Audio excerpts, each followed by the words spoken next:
ሰላም ውድና የተከበራችሁ የቲጂ ዩቱብ ተከታታዮች እንዴት ናችሁ? ደህና ናችሁ? እኔ ጋር እግዚአብሔር የተመሰገነ ይሁን። እንዴት ከረማችሁ? ክብሩ ይስፋ ለመድኃኔዓለም። ዛሬ ደግሞ በአዲስ ነገር ብቅ ብዬላችኋለሁ። ላይክ፣ ሼር፣ ሰብስክራይብ እያደረጋችሁ ቤተሰብ ሁኑ ማለት ነው ቤተሰቦች። እሺ ዛሬ የመጣሁበት የመጀመሪያው ርዕሴ የሰው ልጅ ጸሎት ከማድረጉ በፊት ወይም ደግሞ ለጸሎት ከመግባቱ በፊት ምን እንደሚያደርስ ምን እንደሚያደርግ በህሊናው ነገሮች አሁን ለምሳሌ ጸሎት በምናደርግ ራስ ከህሊናችን ይሰወርብናል። የሆነ ጸሎት እያደረግን የማይገባን ነገሮች ይመጣሉ። በዛ ሰዓት ምን ማድረግ አለብን ነው የሚለው። አንድ አባት በአንድ ቦታ ላይ ይቀመጥ ነበረ። ከዛ ያን አባት አንድ ህጻን ልጅ ወንድ ልጅ አለው። እሱ ልጁ ሁሌም አባቱ መጽሐፍ ይዞ መጽሐፍ ሲያነብ ያየዋል። ያን መጽሐፍ እያነበበ ባየው ጊዜ አባቱ የሚያደርገውን ነገር ለመከተል መጽሐፍ ቅዱስን ማንበብ ጀመረ። ሁሌም በሚያነብ ሰዓት ጥያቄ የሚሆን ነገሮች ይመጡበታል። እነዛን ጥያቄዎች ለመረዳት ቢሞክር ግን ሊረዳው አልቻለም። ብዙ ጊዜ ጸሎት ያደርጋል። አባቱ ሲያደርግ አባቱ የሚያደርገውን ነገር ቢከተልም ሊገባው አልቻለም።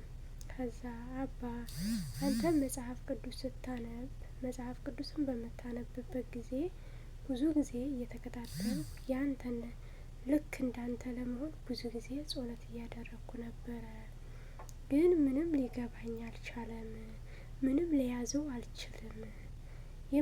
የማነበውን ነገር እያያዝኩት አይደለም፣ በአእምሮዬ እያያዝኩት አይደለም። ምን ላድርግ አባ አለው።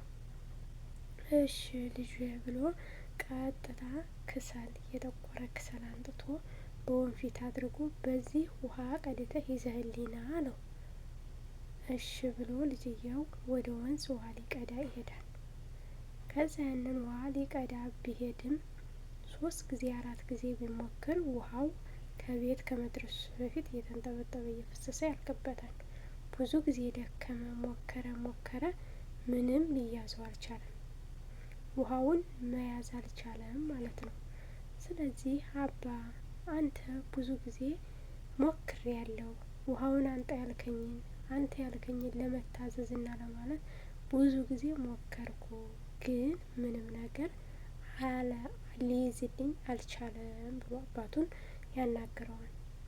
አባቱ ደግሞ አየህ ልጅ አለ፣ መጽሐፍ ቅዱስን ገልጠን ስላየን ብቻ መጽሐፍ ቅዱስን ስላነበብን ብቻ በአእምሯችን ቀርጸናል ማለታችንም፣ ግን የምናነባቸውንና ወይም የምናደርሳቸውን ብዙ መጽሐፍ ቅዱሶች አሉ። እነዛን ከአንዱ መጽሐፍ ቅዱስ አንስተን አንድ ገጽታ ያነበናል ትኩረት ከወሰንበት ወይም ደግሞ ይህንን ነገር ሳልደክም ሳለፋ አላገኘውም፣ እስኪ ልድከም፣ ብዙ ጊዜ ለመያዝ መሞከር አለብኝ ብለን ስንነሳ ነው አእምሯችን ሊይዝ የሚችለው።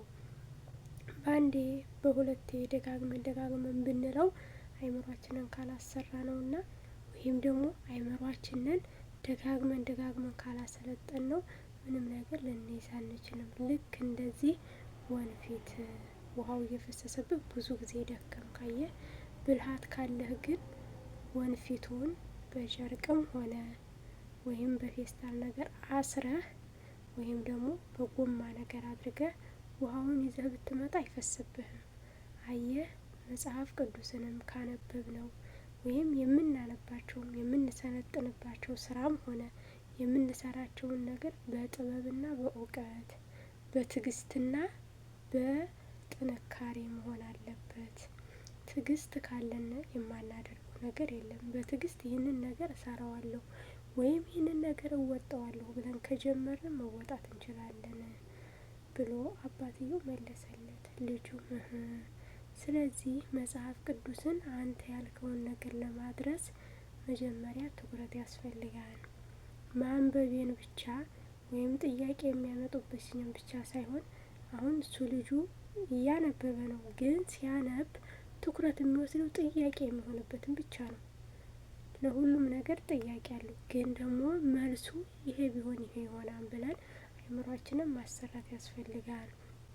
በብርታት በትጋት በጥንካሬ ነገሮችን ካገናዘብን በትዕግስት ካደረግን የማንወጣው ነገር የለም። የሰው ልጅ ይወድቃል ወይም ደግሞ ይፈተናል።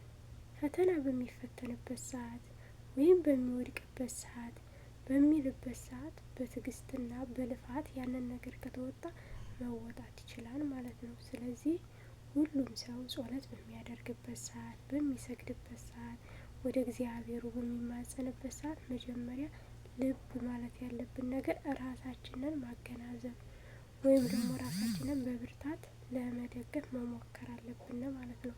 ሰውን ከመጠየቃችን በፊት ይህን መጽሐፍ ቅዱስ ለምንድን ነው የገለጥነው ብለን ማሰብ ያስፈልጋል ማለት ነው።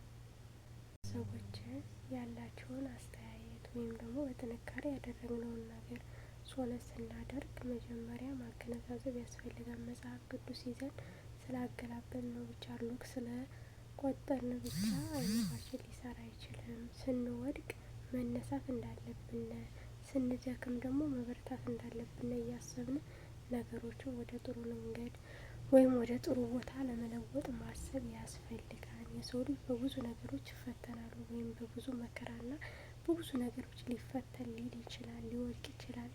አይምሯችን በቀላሉ ነገሮችን ሊይዝ አይችልም። ምክንያቱም ብዙ ነገሮችን ሀሳብ በተለይ በጸሎት ሰዓት ሀሳብ ያመጣብናል፣ አይምሯችንን ይሰርዘዋል። ይህንን ለማድረግ ደግሞ ዋናው የሰው ልጅ ጥንካሬ ያስፈልጋል ማለት ነው። በጥንካሬ ለመበርታት ያስፈልጋል። ነገሮችን ማስተዋል ያስፈልጋል እላችኋለሁ። ቤተሰቦች በቀጣይ ቪዲዮ እስከምንገናኝ ቸር ቆዩልኝ። ላይክ፣ ሸር፣ ሰብስክራይብ ማድረጋችሁን ደግሞ አትርሱ። አበረታቱኝ። ከተማራችሁትና ካላችሁት ደግሞ አስተያየት ኮሜንት ላይ ጻፉልኝ ማለት ነው። ምን እንደተማራችሁበት ከዚህ አባት ምን ለማለት እንደፈለገ ወይም ደግሞ ምን ለማስረዳት ለልጁ እንደቻለ በቀላሉ መንገድ መረዳትና ወይም ማለት እንችላለን ማለት ነው። ሰው ልጅ መረዳት ወይም ደግሞ የሰው ልጅ እንትን ለማለት ግዴታ መጽሐፍ ቅዱስ መግለጥ ብቻ አያስፈልግም። ነገሮችን ለማስተዋል ራሱ እንደዚህ ሆነን ማስተዋልና ወይም መጠንከር እንደምንችል ያሳየናል ማለት ነው። እና በርቱ ላለው በቀጣይ ቪዲዮ እስከምንገናኝ ቸር ቆዩልኝ። ላይክ፣ ሸር፣ ሰብስክራይብ ማድረጋችሁን ደግሞ አትርሱ። አበረታቱ ቤተሰቦች።